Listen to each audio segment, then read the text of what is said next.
Hi guys, TotallyDubbed here, and today I'm doing a phone comparison test, and by that I mean I'm going to be looking at the smartphone's cameras.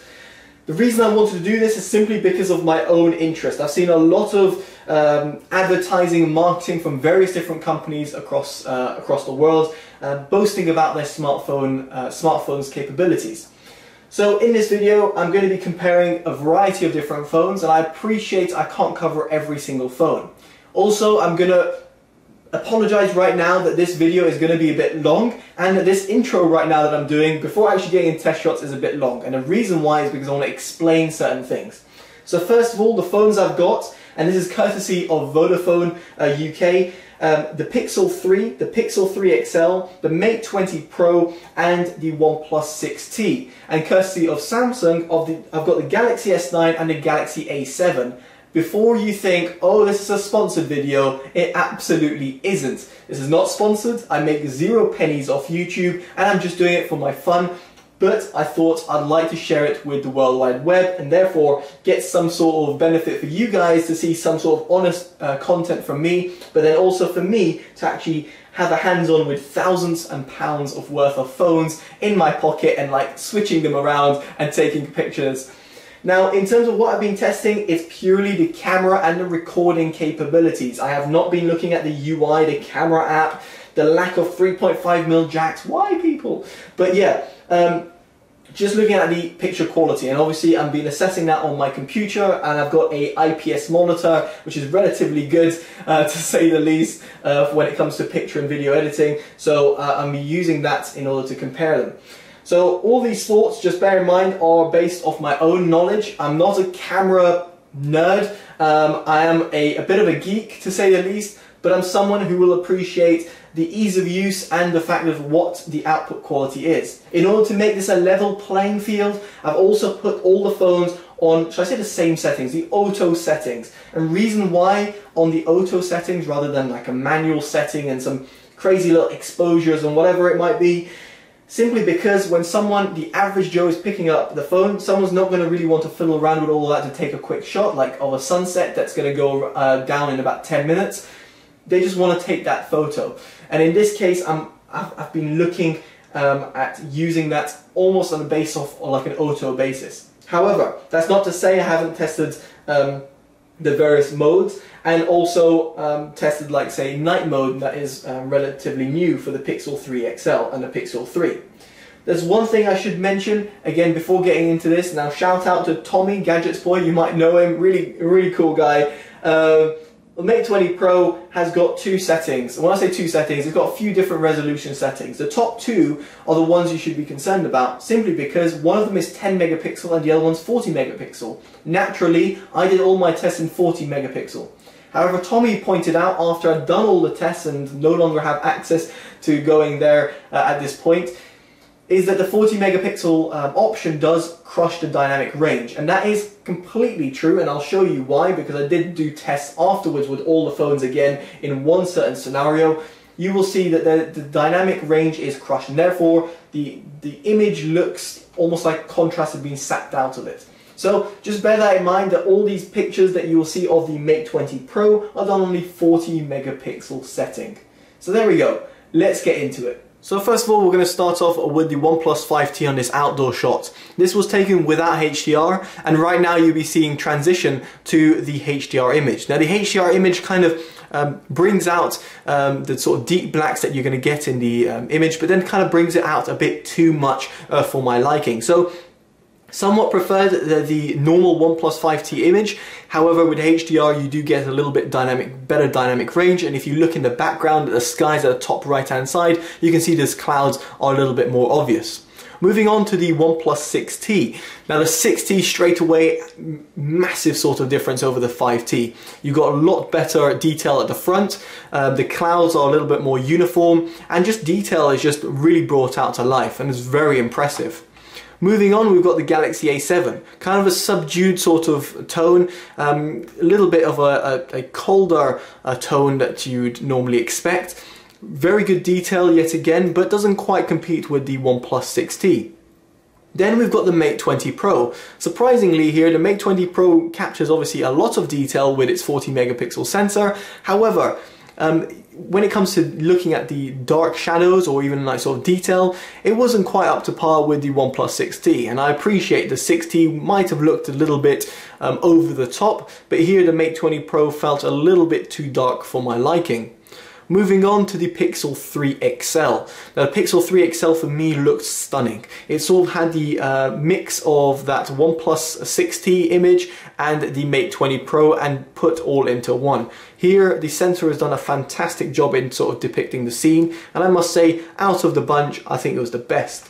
The Pixel 3 is very much similar to the Pixel 3 XL. In fact, they share the same sort of sensors. So you can see over here the Pixel 3 also does a fantastic job.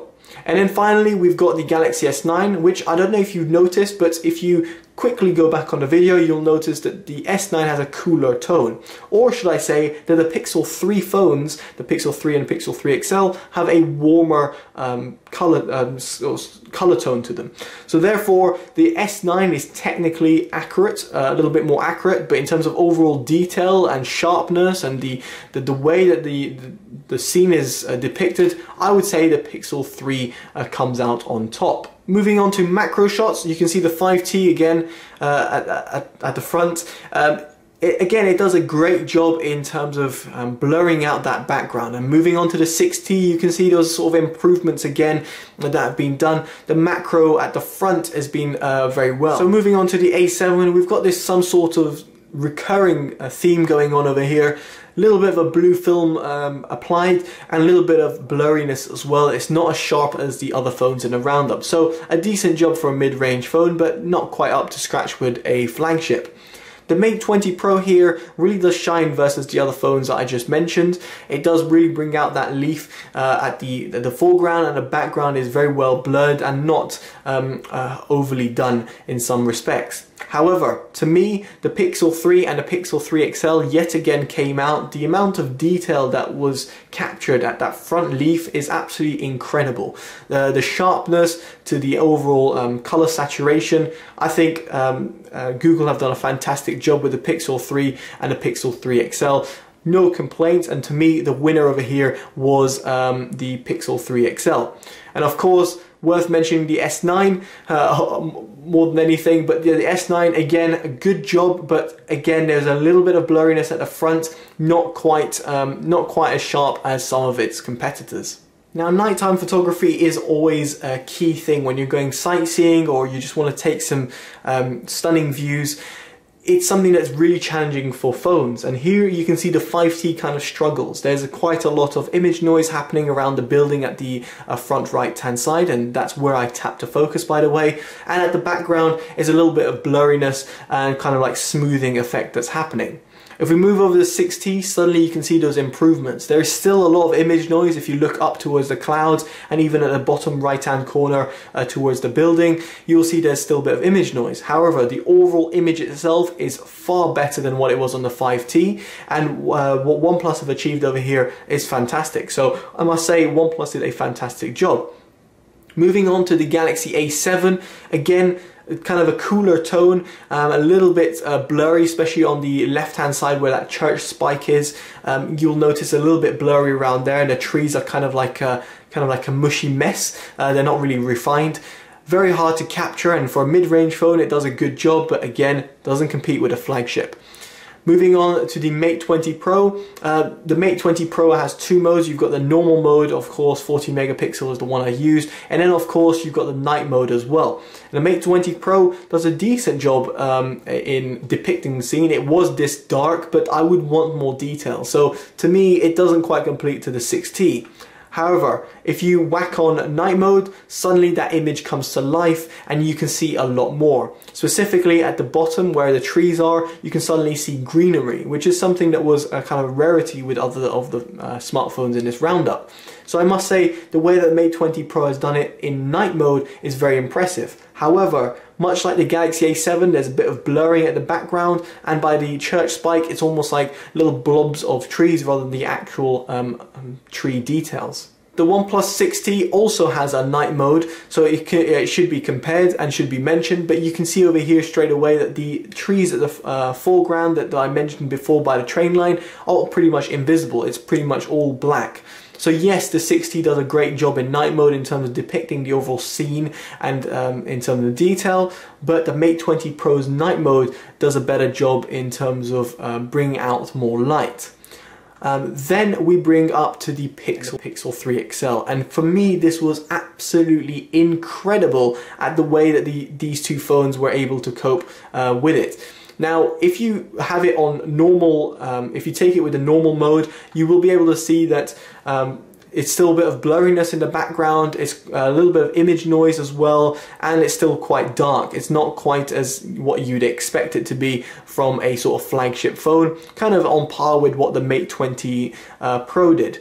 But then whack on night mode and suddenly you've got a completely different scene, to the point that it's absolutely insane that it was taken on a smartphone. The Pixel 3 XL and the Pixel 3's night mode options really brought out a lot of detail, to the point that I almost felt like I wasn't looking at the photo at night. I got so much detail across that it was detail that was being lost in all the other smartphone shots wasn't being lost in this mode. There is also the Galaxy S9. The S9 again does a great job. Yet again, it is kind of overshadowed by its competitors. You've got the Pixel 3 and the Pixel 3 XL, which for me are the two winners in this category. So then we move things indoors. Now the 5T does a great job overall, kind of depicts the scene in a nice way, and the sort of color tone is quite good as well. The 6T has a more neutral color tone, which is one I would prefer, and yet again the detail is kept. So the 6T comes out on top over its 5T again. The Galaxy A7 unfortunately has a bit of a too warm sort of color tone. Again, as a mid-range phone over here, you can see that the cracks start to show when it's camera, even though it's got three sort of lenses at the back. It's got a warm tone and a little bit of detail is lost in the background. Moving on to the Mate 20 Pro. Mate 20 Pro does a decent job. It has a good neutral tone to it. I had no complaints with it. Moving on to the Pixel 3 and the Pixel 3 XL. Yet again, these two phones excelled in the way that they were able to depict the scene. It was a very neutral tone, very accurate at the foreground, and perfectly blurred at the background. The Galaxy S9, much like the Galaxy A7, has a warmish tone to it, yet again, but then over here the detail is a lot better than the Galaxy A7, so you can see where the improvements are on the S9 over the Galaxy A7. So for me, the winner in this category are the Pixel 3 and the Pixel 3 XL. Now we move on to selfies, something that a lot of people do, something that I did when I was out as well. So here's the 5T, it does a decent job in terms of reproducing the scene. A little bit of blurriness in the background in terms of unwanted blur, shall I say, but a decent job. As a note, I didn't do portrait mode, I just took the regular selfie at the back. Now the 6T brings out a little bit more dynamic range, a bit too much to be quite honest with you. I preferred over here the 5T's reproduction of my face and even the background. The background over here looks just a bit too overly done. I'm not sure if it was because of the auto HDR that was enabled, but nevertheless it's something that I should note. Moving on to the Galaxy A7, very much like what I've mentioned before, you've got sort of blurriness that's occurring in and around my face and in the background, a bit too much for me, and it was a cooler tone yet again, so something just to bear in mind. Then moving on to the Mate 20 Pro, and to me the Mate 20 Pro did a fantastic job over here. The way it reproduced the skin tones of my face, from my glasses, the detail of my glasses to my hair, and then to the background detail, how it's blurred it out but to the point that it's not, doesn't feel like it's overly done. So the Mate 20 Pro does a really good job over here when it comes to selfies. The Pixel 3 and the Pixel 3 XL bring out a lot of details, but to me feel a little bit over sharpened. I don't feel that the selfie camera is its forte, but it does a great job. It's definitely up there with the best at some of the ones I've mentioned, but it's not the one I would personally pick. The Galaxy S9 again softens up that color and kind of makes it like a vibrant tone. There's a little bit of blurriness by my face and by the handrail. So in this case, the winner of the selfies, I would have said it was the Mate 20 Pro. So I mentioned at the beginning of this video that there was that Mate 20 Pro settings, and here are the ones these are the set of pictures I took in order to show the differences. So of course I took them with all the phones yet again, and all at the same time of day. So you can see over here the 5T for starters, then you've got the 6T with much better sort of dynamic range and much better detail, especially when it comes to the trees at the front. Then moving on to the Mate 20 Pro. The Mate 20 Pro had that 40 megapixel a shot that was taken like so, and then we move over to 10 megapixel shot. So you can see the 10 megapixel shot is definitely lacking in detail over its 40 megapixel predecessor. However, the sky is a lot darker and a lot more accurate. If we flick back again to the 40 megapixel one, you can see that dynamic range isn't quite there, but that detail is definitely there in and around the buildings and in and around the trees. Going back to the 10 megapixel one, and again you've got this sort of darker, more sort of dynamic sort of tone. Now comparing it to its competitors, the Pixel 3 and the Pixel 3 XL looked a touch too warm for my liking. I preferred the way that the Mate 20 Pro was able to reproduce the scene. Then moving on to the Galaxy S9, and then again you've got this sort of softening effect that Samsung applies on its shots. You can see that it's slightly softened up, but yet there's a lot of dynamic range and a lot of great colors throughout the image. So in terms of overall picture quality, I must say the overall winner for me was the Pixel 3 and the Pixel 3 XL. These phones really brought out a great sort of overall attributes. They weren't perfect to say the least. However, when it came to the scene reproduction, the colors, the focus, and even in terms of night mode, I was very much impressed to see how well the Pixel 3 and Pixel 3 XL did. And now let's move on to video. So what you'll see right now is a sequence of videos. Now you can see right here I'm doing the 5T, and it's going to shortly move over to the 6T. What I was purely looking at is the way that the motion processing is done. And by motion processing, I mean the way that it can deal with handling someone running with their phone in their hand. Now I held the phone with two hands as I ran in order to test this. Now do ignore the quality of the video. They are all done at 1080p at whatever setting they could do. So for example, the 6T could do it at 60 FPS, whilst other phones could only do it at 30 FPS. So all recorded at 1080p, and the reason behind that is because again it's a level playing field. So for me the overall winner was the Mate 20 Pro. Surprisingly, Huawei, I've never been really known for having great video quality, but in terms of motion processing, and by that I mean how it handles jitter, I think the Mate 20 Pro did the best job out of the bunch. But that doesn't paint the whole picture, because all looking at motion processing isn't what we're all looking for in videos. We're also looking for video clarity, dynamic range, contrast, exposure, all of these things that come into play. And over here you can see the 5T was my first test, and then I moved on to the 6T.